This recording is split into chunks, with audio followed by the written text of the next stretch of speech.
Friends, ಇವತ್ತು weather ತುಂಬಾ ಚಿಲ್ಲಾಗಿದೆ, ಹಾಗಾಗಿ ಖಾರವಾಗಿ ಏನಾದರೂ ತಿನ್ನೋಣ ಅನಿಸ್ತಿದೆ.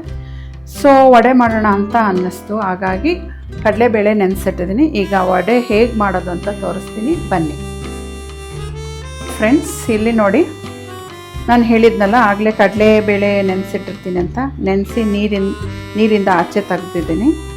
ಮತ್ತು ನಾನಿಲ್ಲಿ ಮೆಣಸಿನ್ಕಾಯಿ, ಬೆಳ್ಳುಳ್ಳಿ, ಶುಂಠಿ ಸ್ವಲ್ಪ ತೊಗೊಂಡಿದ್ದೀನಿ, ಉಪ್ಪು ಮತ್ತು ಡ್ರಮ್ ಸ್ಟಿಕ್ ಲೀಫ್, ನುಗ್ಗೆಕಾಯಿ ಸೊಪ್ಪು ಕ್ಲೀನ್ ಮಾಡಿ ಇಟ್ಕೊಂಡಿದ್ದೀನಿ. ಈಗ ಇದನ್ನೆಲ್ಲ ಒಟ್ಟಿಗೆ ನಾನು ರುಬ್ಕೊಳ್ತೀನಿ. ಮೆಣಸಿನ್ಕಾಯಿ, ಬೆಳ್ಳುಳ್ಳಿ ಹೆಸರು ಮತ್ತು ಶುಂಠಿ, ಅದ್ರ ಜೊತೆಗೆ ಕಡಲೆಬೇಳೆ ಹಾಕ್ಕೊಂಡು ಸ್ವಲ್ಪನೇ ಹಾಕ್ಕೊಂಡು ತರಿಯಾಗಿ ರುಬ್ಕೊಳ್ಬೇಕು.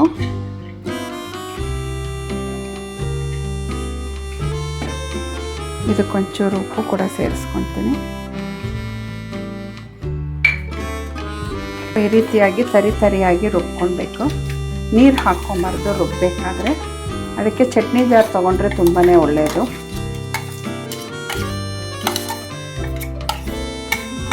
ಓಕೆ, ಮತ್ತು ಉಳಿದಿರೋದನ್ನೆಲ್ಲ ಹಾಕ್ಕೊಂಡಿದ್ದೀನಿ. ಮತ್ತು ಅದಕ್ಕೆ ಸಾಲ್ಟ್ ಸೇರಿಸ್ಕೊಳ್ತಾ ಇದ್ದೀನಿ. ಸಾಲ್ಟ್ ಹಾಕ್ಕೊಂಡು ರುಬ್ಕೊಂಡ್ರೆ ತುಂಬಾ ಚೆನ್ನಾಗಿರುತ್ತೆ. ನೋಡಿ, ಇದು 2ನೇ ರೌಂಡು ರುಬ್ಕೊಂಡಿದ್ದೀನಿ, ಚೆನ್ನಾಗಿ ಬಂದಿದೆ. ಆ್ಯಕ್ಚುಲಿ ಒಂದು 3 hours ನೆನೆಸಿದ್ರೆ ತುಂಬಾ ಚೆನ್ನಾಗಿ ಬರುತ್ತೆ ಕಡಲೆಬೇಳೆ. ಅದಕ್ಕೆ ನಾನು ನುಗ್ಗೆಕಾಯಿ ಸೊಪ್ಪು ಹೇಳಿದ್ನಲ್ಲ, ಅದು ತೊಳೆದಿಟ್ಕೊಂಡಿದ್ದೆ, ಅದನ್ನು ಹಾಕ್ಕೊಂಡಿದ್ದೀನಿ. 1 ಕಪ್ಪು ಈರುಳ್ಳಿ ಹಾಕ್ಕೊಳ್ತಾ ಇದ್ದೀನಿ. ಇದನ್ನೆಲ್ಲ ಒಟ್ಟಿಗೆ ಹಾಕ್ಕೊಂಡು ಮಿಕ್ಸ್ ಮಾಡಬೇಕು. ಮಿಕ್ಸ್ ಮಾಡಿ ನೀಟಾಗಿ ಟೇಸ್ಟ್ ನೋಡಿ ಆಮೇಲೆ ಕಾದಿರೋ ಅಂಥ ಎಣ್ಣೆಗೆ ಒಂದೊಂದಾಗೆ ನಾವು ಹಾಕ್ಕೊಂಡು ಬೇಯಿಸ್ಕೊಳ್ಬೇಕು. ಈಗ ಸದ್ಯಕ್ಕೆ ವಡೆಗೆ ನಾನು ಹಿಟ್ಟನ್ನು ರೆಡಿ ಮಾಡ್ಕೊಂಡಿದ್ದೀನಿ.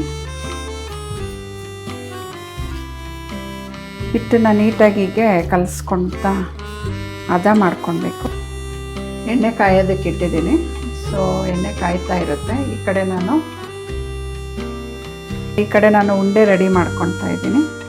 ಸೊ ಅದು ಎಣ್ಣೆ ಕಾಯ್ತಾ ಇದ್ದಂಗೆ ಉಂಡೆ ಎಲ್ಲ ರೆಡಿ ಇದ್ದರೆ ಈಸಿಯಾಗಿ ನಾವು ಎಣ್ಣೆ ಒಳಗಡೆ ಬಿಡ್ಬೋದು.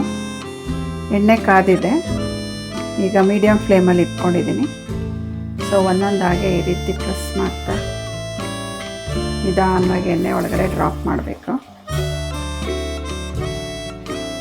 ನಾನು ಇದಕ್ಕೆ ಸೋಡಾ ಹಾಕಿಲ್ಲ, ಯಾಕಂದರೆ ಹೆಲ್ತ್ಗೆ ಅಷ್ಟು ಒಳ್ಳೆಯದಲ್ಲ ಅಂತ ಹೇಳಿ.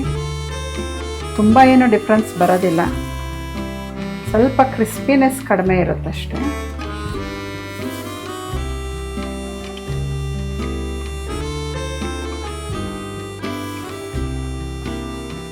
ಸೊ ಇದು ಒಂದೊಂದಾಗಿ ಹಿಂಗೆ ಫ್ಲಿಪ್ ಮಾಡ್ಕೊಳ್ಳಿ.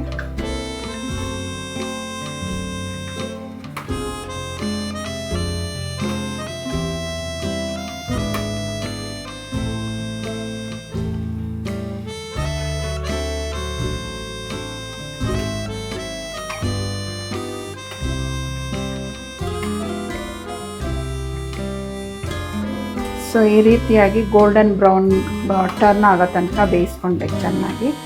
ನೋಡಿ, ಎಲ್ಲ ಹದವಾಗಿ ಬೆಂದಿದೆ, ಎಣ್ಣೆ ಕೂಡ ಗಲೀಜಾಗಿಲ್ಲ ನೋಡಿ. ಸೊ ಗಟ್ಟಿಯಾಗಿ ರುಬ್ಕೊಂಡು ಅದಕ್ಕೆ ಎಷ್ಟು ಬೇಕೋ ಅಷ್ಟು ಈರುಳ್ಳಿ ಮತ್ತು ಸೊಪ್ಪು ಹಾಕ್ಕೊಂಡ್ರೆ ಎಣ್ಣೆಯಲ್ಲಿ ಅದು ಬಿಟ್ಕೊಳೋದಿಲ್ಲ. ಸೊ ಎಣ್ಣೆ ಕೂಡ ಕ್ಲೀನಾಗಿರುತ್ತೆ.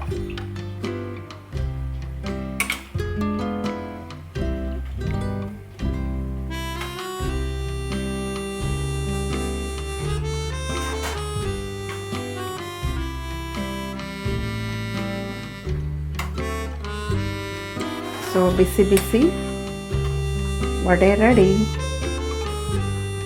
ಸೊ ಯಾರ್ಯಾರೆಲ್ಲ ಚಾನಲ್ ನೋಡ್ತಾ ಇದ್ದೀರಾ ಎಲ್ಲರೂ ಬಂದುಬಿಡಿ. ನೋಡಿ ಎಷ್ಟು ಚೆನ್ನಾಗಿ ಬೆಂದಿದೆ. ಈಗ ಒಂದು ಟೇಸ್ಟ್ ಮಾಡೋಣ, ಕಟ್ ಮಾಡಿ ನೋಡೋಣ ಬನ್ನಿ. ನೋಡಿ, ಹೊರಗಡೆ ಎಲ್ಲ ಕ್ರಿಸ್ಪಿ ಆಗಿದೆ, ಒಳಗಡೆ ಸಾಫ್ಟ್ ಆಗಿದೆ, ನೋಡ್ಬೋದು. ಟೇಸ್ಟ್ ಹೇಗಿದೆ ಅಂತ ನೋಡಿ ಹೇಳ್ತೀನಿ.